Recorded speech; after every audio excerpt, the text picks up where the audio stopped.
guys, welcome back to my channel. Hope everybody's doing well. So we'll just, get to it. Today's video I'm calling Pillow Talk because I'm on my couch and I have about 10 pillows on my couch. Need I say more? Pillow Talk? Yeah. So, yeah, I just thought I would, talk to you guys about a few things, kind of let you know what's been going on. I'm finally coming back to the living. I was sick. I had the flu. I really had the flu this time. I know I tell you guys all the time, oh, I had the flu. Like, I probably shouldn't say that because it's like the girl who cried wolf kind of thing, where I get flu-like symptoms, and so I say it's the flu. Even my doctor's like, it's not the flu. Like, it's not the flu. Okay, my body aches. I have a low-grade fever. I'm fatigued. I'm a little nauseous. But also, the other part of that too is because I do still have side effects from the radiation. And I don't know if it's from the chemotherapy also, but I know it's definitely from the radiation treatment and the damage that the surgeries did to my body, my stomach, my digestive system. So, I mean, I do have a lot of that. So this time I really did have the flu. I mean, this was legit. Every year for as long as I can remember, I've got the flu shot. This last year when I got it, I got sick afterwards. I got the flu afterwards. And I said, you know what? I'm just not gonna get it because I don't feel any better like getting the flu shot. But had I got the flu shot this year, then I wouldn't have got the flu. Like, this literally, I think, is the flu that the shot prevents you from getting. And I wished I would have got it because I was so sick. I couldn't drink water. I couldn't eat a cracker. I couldn't move my head without feeling like the room was spinning. I was so sick. I'll spare you the details, but I was super sick. I was in bed for 5 days. I'm still not 100%. I just do as much as I can, and then when I start to feel like I'm getting weak or I'm starting to feel like I'm doing too much, then I stop. So, I'm literally just slowly, I know it's going to take some time because, I lost 6.5 pounds in that period. And it started actually last Tuesday. I wasn't feeling great. And then I just wasn't feeling good all week. And then Thursday, I think it was Thursday, I actually threw up once. And, but then it kind of just like that part went away, but I still wasn't feeling good. The light in the background was like really bugging me, my kitchen lights, so I shut those off, so that should make the lighting a little bit better. So fast forward, Friday, I wasn't feeling good. My cable guy came out. It was about 1. They said 1 to 3, and I was really starting to feel bad, and I'm like, oh God, please let him get here. Like, 1 to 3 means 2:45. If I'm sure everybody can agree to that. And he got here at like 10 to 1, so I was like, okay, perfect. So he came, I was like, I'm not making no small talk because I'm a talker, so normally I'm like, oh, so da-da-da-da-da, it's just who I am. And I'm like, I'm not making no small talk. I'm not even going to make eye contact because I just want him to get in and get out, That's what she said. Anywho, so he did what he had to, did his business, and he left. And about a half hour after he left, I really started feeling bad. And it kind of just progressed from there. And yeah, it just got worse and worse and worse. I almost went to the emergency room, but I was like, no, like, I'll see how I feel in a couple days. And I knew I had the flu. I had a fever. It was 100. So it was a low grade fever. My back was killing me. My nose was running like crazy. I know my nose always runs for whatever reason, but I'm like a dog. Like, my nose always runs. And I had a headache. I was sick, clearly. Super nauseous. Super nauseous. Like, I don't remember being that nauseous. I think the last time was when I was pregnant, and that was like 23 years ago.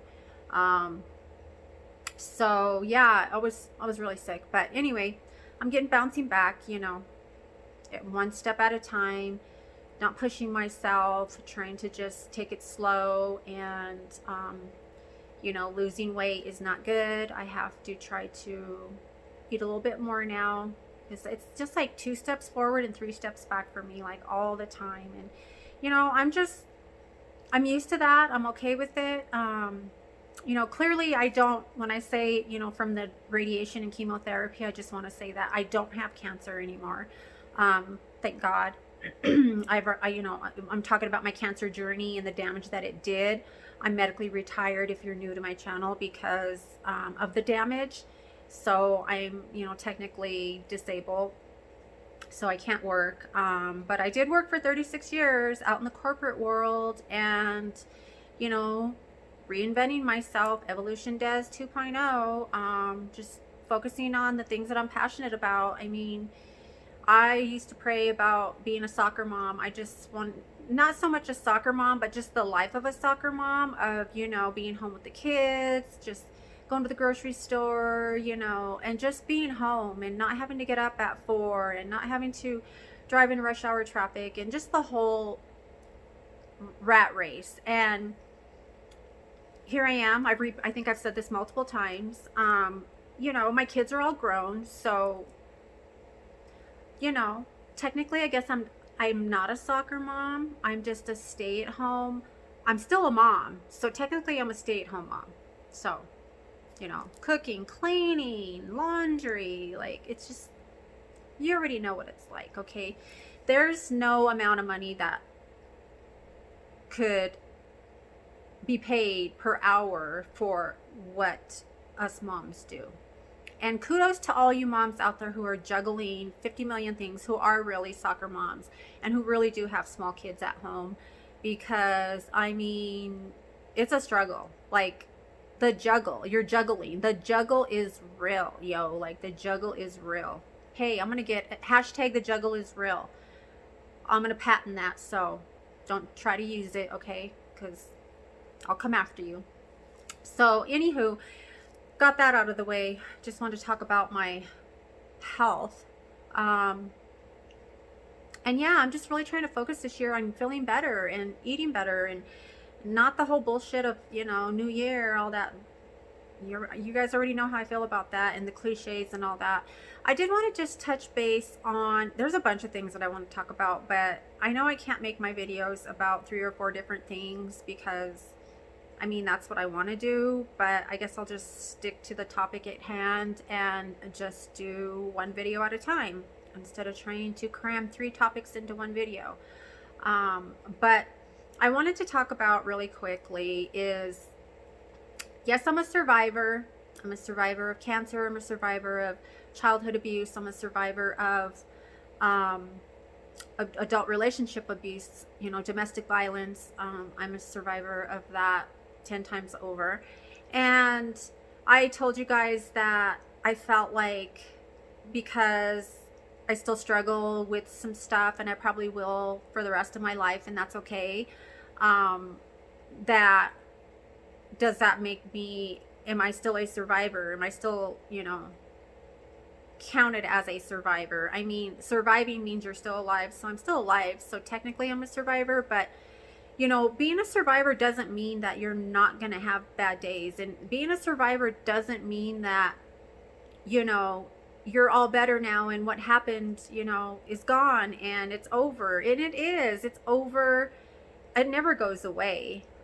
You don't sit and think about it all day, every day, but you do have days where you do think about it, and some days you think a little bit more about it, you know, and we have days where we can feel that, you know, feel it, process it, cry, do whatever you have to do, and then move on. You know, we don't want to get stuck there because then we get depressed, and that's a whole other story. So, yeah, so I just wanted to, I was watching a daytime show, and this girl was on there, and it was actually a really serious, she was a survivor from a really serious tragic situation.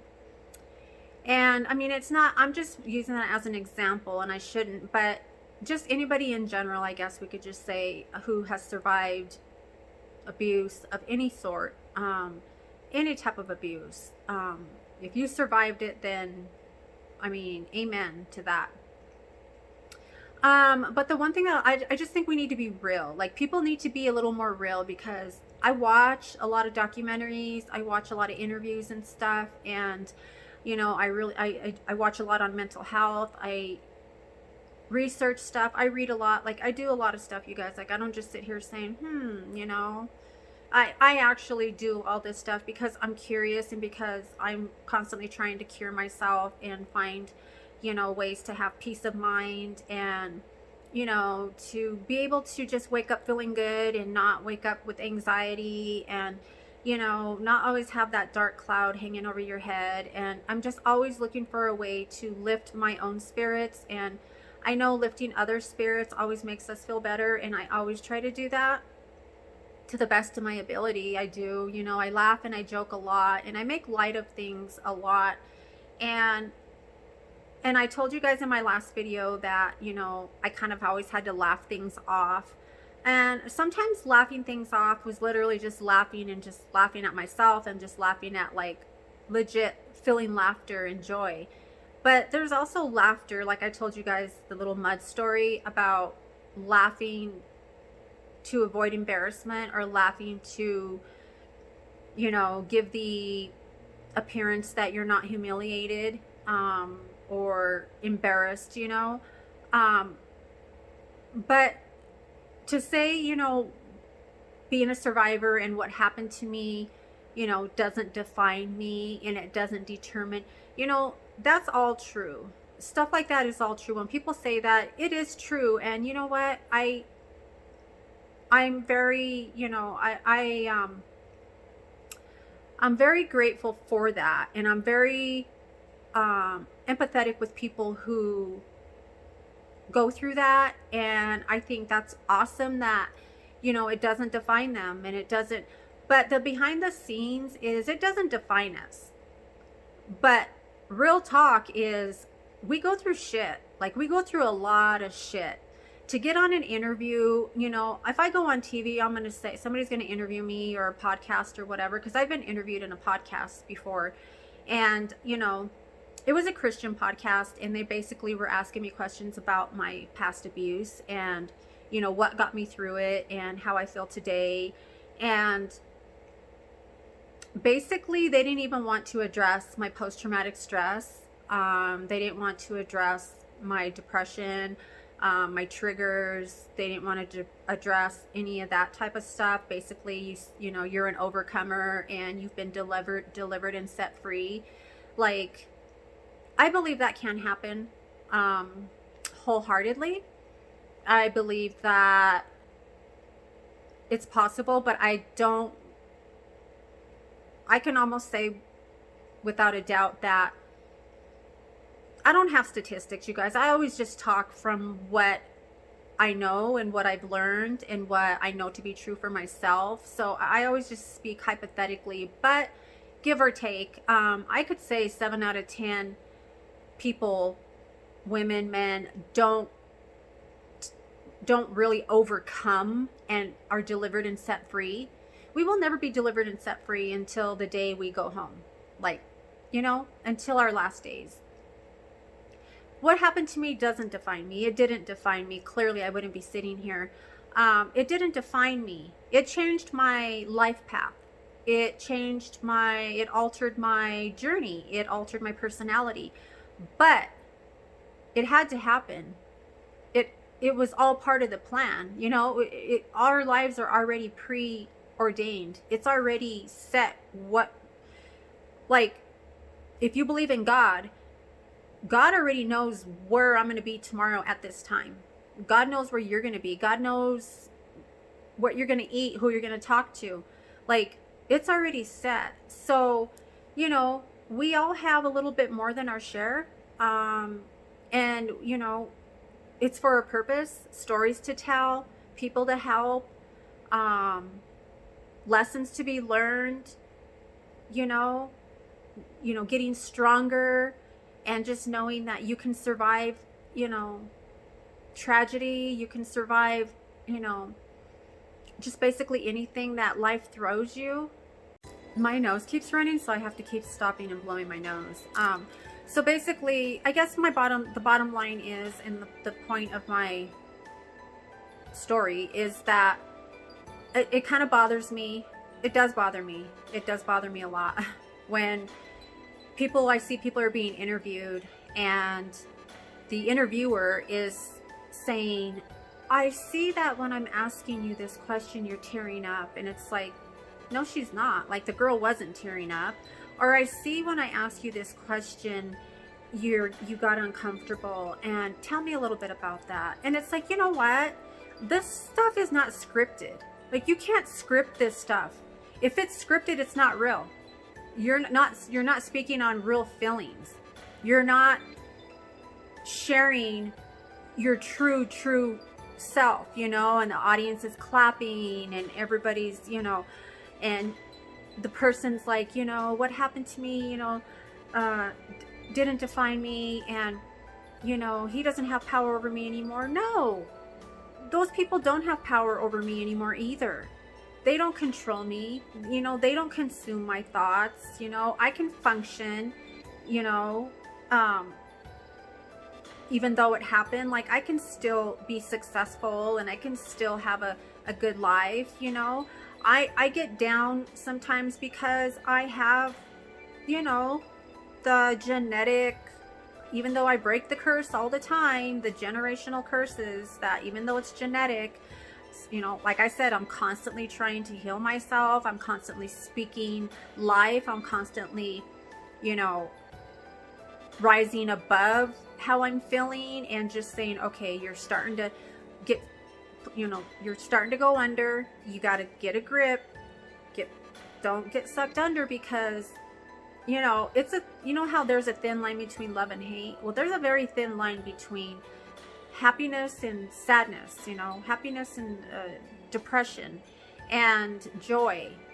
Like, there's a very thin line. And it could just take one small thing, especially if you've been traumatized and you've gone through traumas, you know, and not only your own personal traumas, but if you have kids and your kids have gone through traumas, that's traumatized you, you know, so you're always going to worry about that.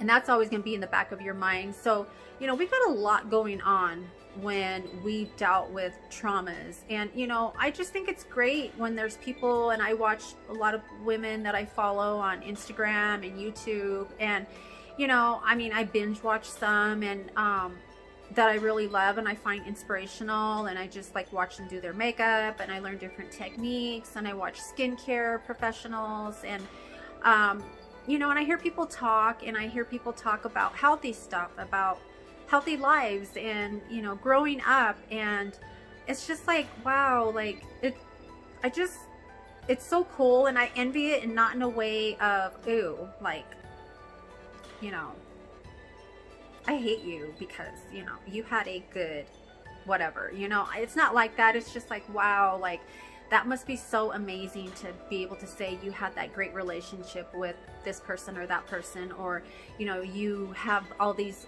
great memories of when you were, you know, a kid, and you were in sports, and you did this, and you were on the swim team, and you played tennis, and, you know, you went skydiving, you know. I mean, I wish I had those stories. I'm trying to create those memories now, and I have been.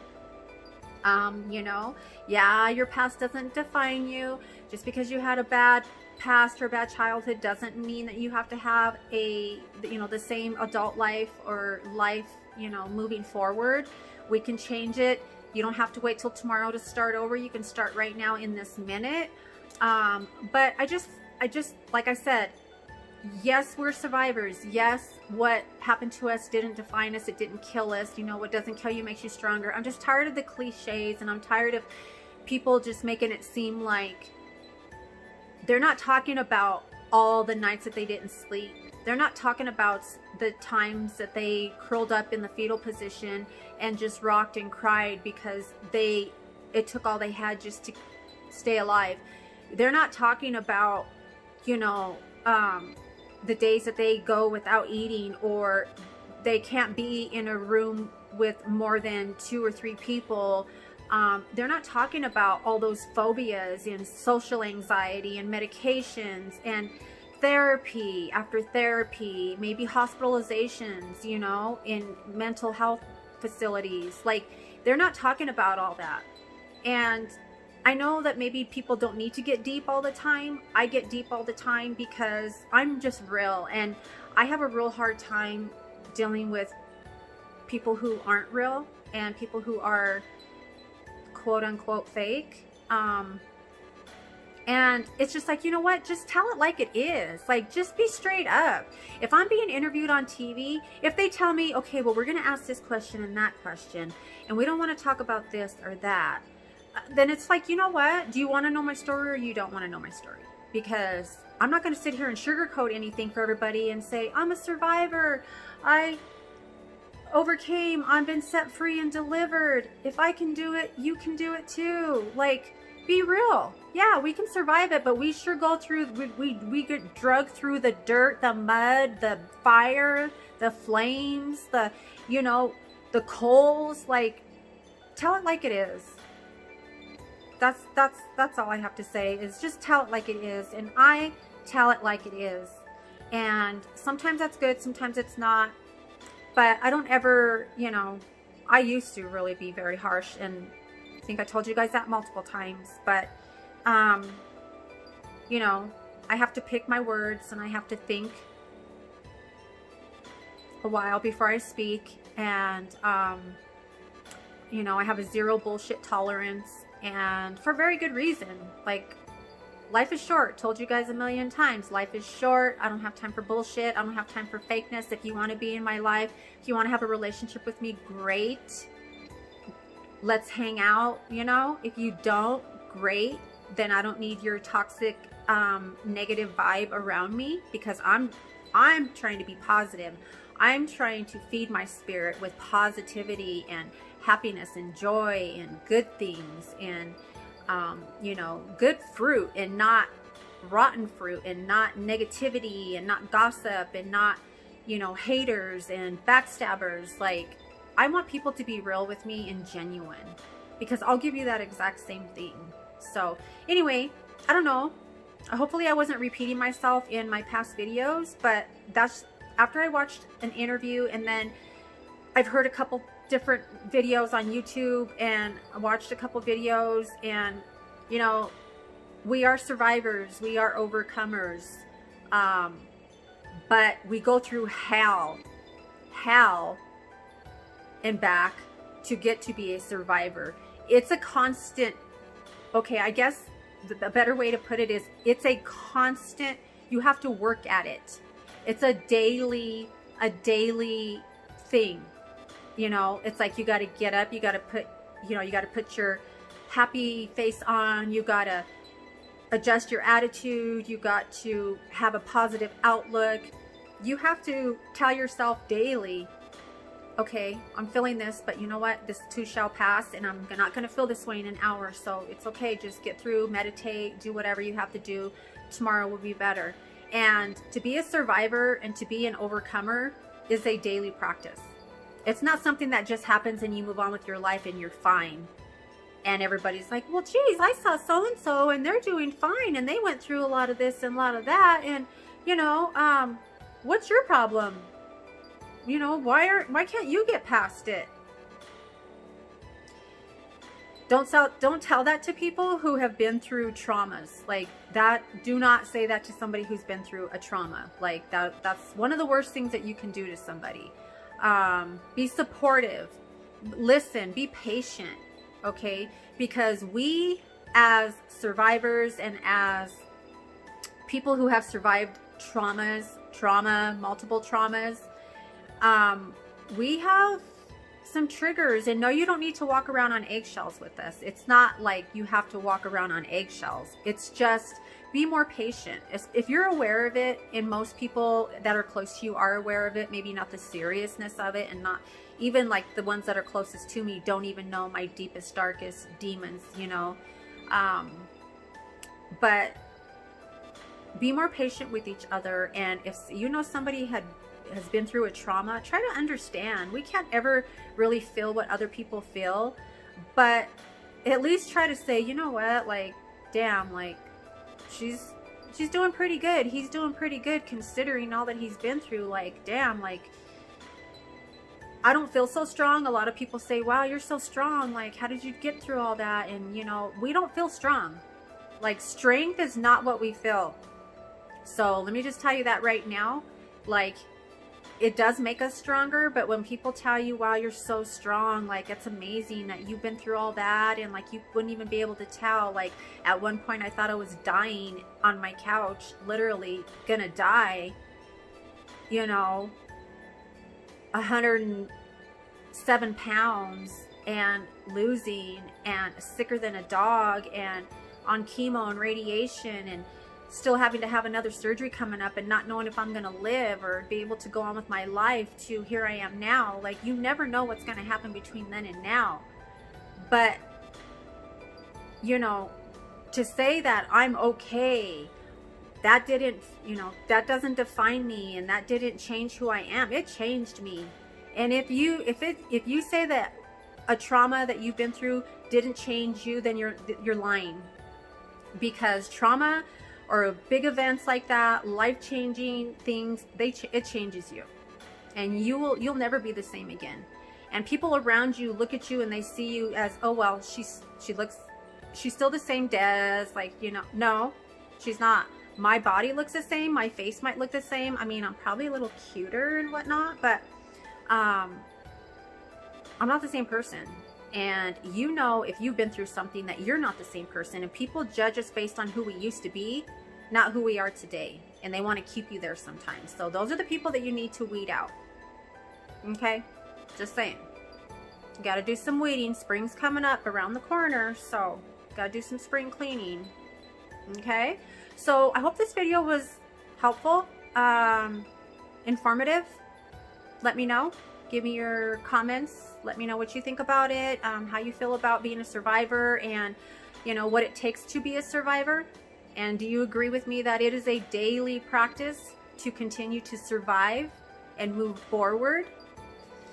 It's a struggle, yo. The juggle is real.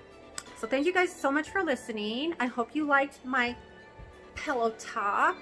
And yeah, let's do this again. I'll do pillow talks maybe once a week, maybe once every couple weeks. I always have something to say. And I have a couple more video ideas that I wanted to talk about in this video, but I don't want to be all over the place. I want to have some order, but I'm going to keep it real. I love you guys, and give this video a like if you liked it, please. Please, thumbs up. You're viewing it, hit that like button, that little thumb. Just do it, please. I love you guys. See you next time.